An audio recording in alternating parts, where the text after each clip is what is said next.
So it's been a while since I've done a video of my tank. Somebody was telling me the other night I need to do one, so we're at about, I guess, almost 10 months now. I think the last one I did was at 5 months. I've got a few new things. One of my anemones actually split. There's now 2 of them. Got a few new corals. I've got some Duncans now. I've got an elegance. I've got some bird's nest. I've actually made a couple frags actually of my green bird's nest, and there's one of them. It's actually grown quite a bit. There's another one down there. A lot of my corals are doing really good. I've got some new zoas. You can see those have grown and spread quite a bit. These are some new frags that I've got. I'm hoping that this whole rock eventually will be covered. There's some rastas, a pretty rare and pretty zoa. These have pretty much overtaken this rock. I've noticed that a lot of my corals use more alkalinity than they do calcium. I've had to dose quite a bit. Had to dose magnesium levels. Calcium I haven't really had to dose but once. Usually alkalinity is what does it. This coral right here, Endophavia, it was doing well, and then now, as you can see, it's starting to lose a lot of its color. The green there is what all of it's supposed to look like, and I don't know if it was from alkalinity levels. I was told that this coral uses a lot of alkalinity. I don't know if it's, I've tried to move it in less light. It's a big coral. It's only got a few spots I can put it in here. And since I've got my levels parameters pretty much back to normal, better, it's starting to do better. There's some green coming back to it, but it's lost a lot of its coloration in the last month. My hammer frag, it's doing well. Like I said, my Galaxia, all my other corals are doing really good. My torch, they all seem to be doing well, except for that. That's the only one right now. I had bought another Favia frag, and it's all but dead. I mean, there's just a little bit left. It's all of its colors lost. You can see a lot of the skeleton there. It's pretty much been overtaken by coralline. I mean, there's still a little bit of live tissue on it, but for the most part, that coral is pretty much gone. And I don't know if it'll come back or not. I've got a meteor shower frag that I put in there. I've tried to keep it separate from a lot of things because I've heard these corals can be very invasive. They kind of take over the rocks that they're on, so it's up here, kind of out of the light. Over here, I've got a colony of zinnias, which I'm probably going to have to end up cutting some of these back. They've just kind of gone crazy. So I'm getting a lot of growth from different corals, but it seems my hard, stony corals, other than the bird's nest and these Duncans, they have a hard skeleton. I don't get it. I don't know why the Favia is not doing well. I really don't understand it. It was doing well for a couple months, and then all of a sudden, basically within a week, it started losing all of its color. And like I said, it's coming back, but there's I'm gonna give it another couple weeks. I'm gonna try to keep my alkalinity up in the tank without raising the pH too much, and see if maybe it'll start doing better. I mean, it's still alive. There's still some color to it, and just have to see. It's been a task trying to keep things. I'm getting a lot more stuff in here now. Fish are all doing really good. They're pretty content. I haven't added or just kind of left things the way they are with my fish. My tang, he's the king of the tank. And like I said, I think it was in my last video. I put a clip in there for seaweed. My angel, he's still doing good. I've got a Orchidati back somewhere in here. I don't know where he's at though.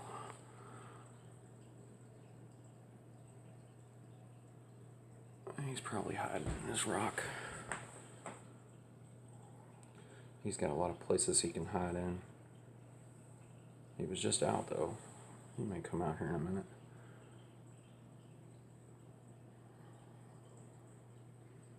But a lot has changed. I mean, it's, for the most part, my tank's doing really well. I think it looks pretty good.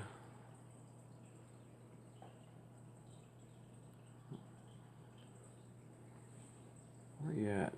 Where you at, Dottie back? I know he was in here. There's a, you can kind of see his, I got a couple peppermint shrimp in there too. I got a, still have my brittle starfish. Oh, there he is. There's one of his legs right there. Arms, whatever.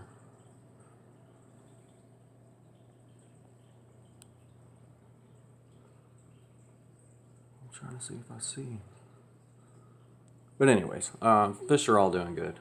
Alright, I'm not as worried about them as, like I said, this coral piece is pretty much my, it's a really expensive piece and I don't want to lose it. But like I said, I know I've tried, all my levels are good right now. I've got 450 on calcium. I just tested my alkalinity after a while. I actually changed salts. I'm using Coral Pro now. I switched from the synthetic to actual sea salt. More expensive, obviously. Alkalinity was at 8.5 DKH, almost 8.6, which is a little bit above normal. Magnesium levels, I got them back up to just over 1300. I'm going to probably try to raise it another 50 to 100 parts per million here in the next week. It's kind of been a incremental type thing that I've been doing. It got all the way down to 1,000 parts per million. That's whenever I started seeing the coloration in my fabia here going from green to pretty much dull green. Almost, you can see a lot of white in it. Now there are still some parts of it that are still green. I don't know if it's getting too much light, but like I said, there he is. There he is. Yeah, he likes to hide. I knew he was in there somewhere. But yeah, I mean, for the most part, all my coral have good color except for this one. Everything's doing well. I just you see all the coralline I have growing now.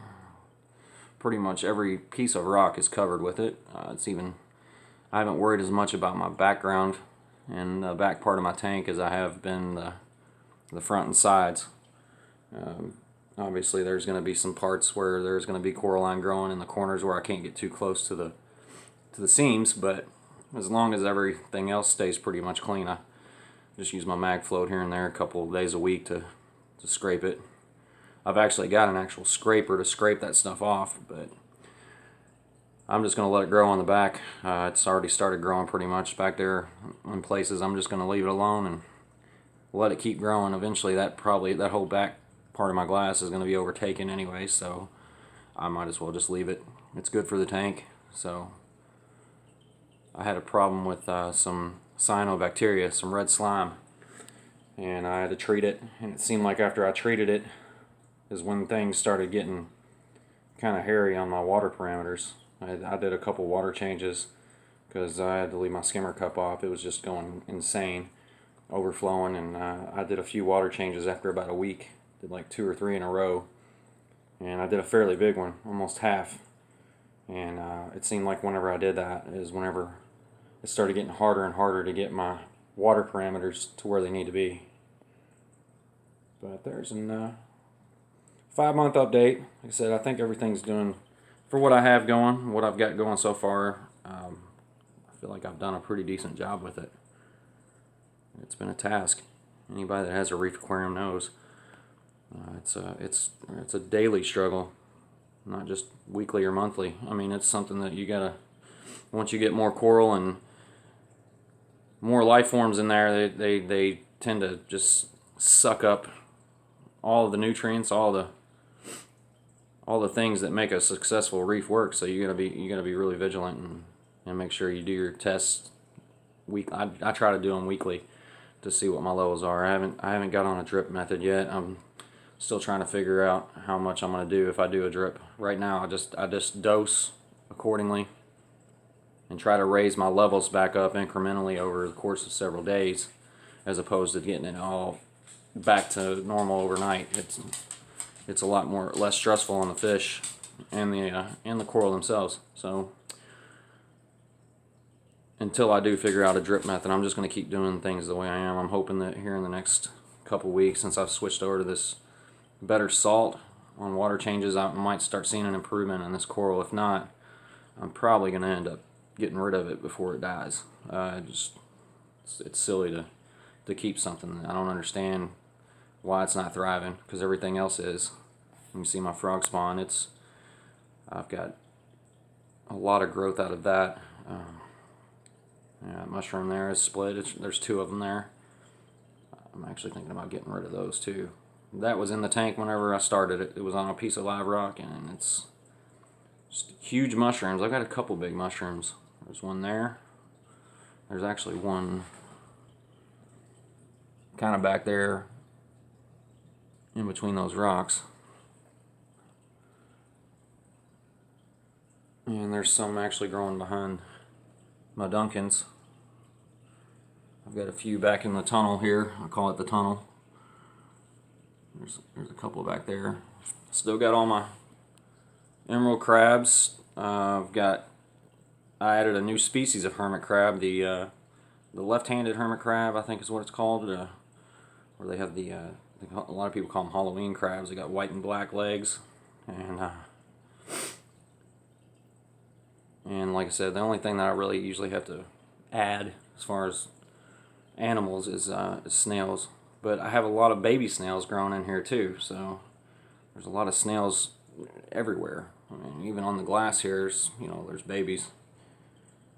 You can see the little white specks; those are snails. And then I've got some bigger ones that have started to grow too. But everybody gets along. It's pretty peaceful in here, and I'm hoping to keep it that way. But it's not as easy as it's easier said than done. But there it is. 5-month update, almost 5 months, or 10 months, excuse me, almost 10 months. Started at March 13th, so we're almost at 10 months now.